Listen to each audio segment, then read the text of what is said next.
Fabricated culture wars inflicting casualties on our most precious population, our children.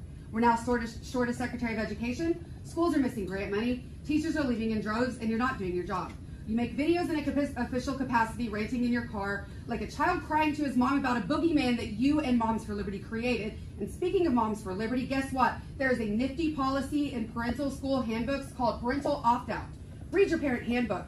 This is such a great comment from an Oklahoma school board meeting, and that state and its education policies have been in turmoil for the past few months, and here's why. All of this started when Oklahoma Secretary of Education Ryan Walters refused to condemn racism as the force behind the, get this, Tulsa race massacre. Instead, he tried to tie that violence to individual moral wrongdoing rather than systemic racist attitudes in Oklahoma in the 1920s. And just to refresh, the Tulsa race massacre was a tragic rampage by white mobs who killed as many as 300 black residents, burned 1,600 homes, and destroyed countless businesses in what was known as Black Wall Street. But according to Walters, race was definitely not a factor, saying that, quote, let's not tie it to the skin color and say the skin color determined that. Well, since 2002, Oklahoma has literally been required by law to teach that true history of the race riot, and now Walters is holding two schools' accreditation hostage for what he calls the, quote, severity of the district's issues on what he sees as CRT getting out of control. And of course, who are the only people that this hurts? Students. What's even crazier about this story is that just 3 years ago, Walters was teaching AP US history, and remote classes of his were posted on YouTube during the pandemic. And they reveal that he, get this, understood that racism was a big deal in Oklahoma and across the US, and championed the civil rights movement, Martin Luther King Jr., and railed against school segregation, ultimately championing the result in Brown versus Board of Education. So just 3 years ago, Ryan Walters was an informed, empathetic, intelligent US history teacher,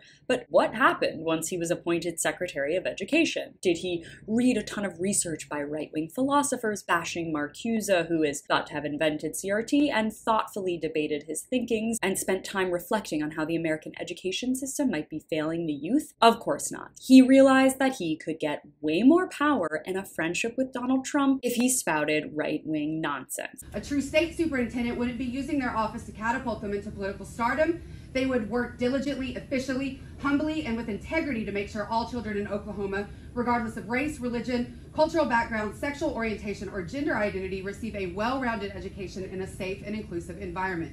I am pleading with you as a parent and as an Oklahoman, stop the insanity, step aside and let someone who cares more for our children than their political aspirations take your place. There is an incredible Daily Beast article that details his rapid fall from grace, including how he claimed kitty litters were being installed in Oklahoma schools for kids who identified as cats. The reporting says that, quote, after he was elected, Walters began speaking like someone who aspired to even higher office. A once seemingly reasonable high school history teacher issued an official statement that posited that the arrest of former President Trump for withholding classified documents was, quote, the most profound unwinding of the US Constitution that our country has ever experienced since the Civil War. I wonder if this former history teacher has ever maybe heard the famous quote that power corrupts and absolute power corrupts absolutely, and if not, he may want to crack open that book, or literally any book, to reflect on how he has gotten so corrupt so quickly.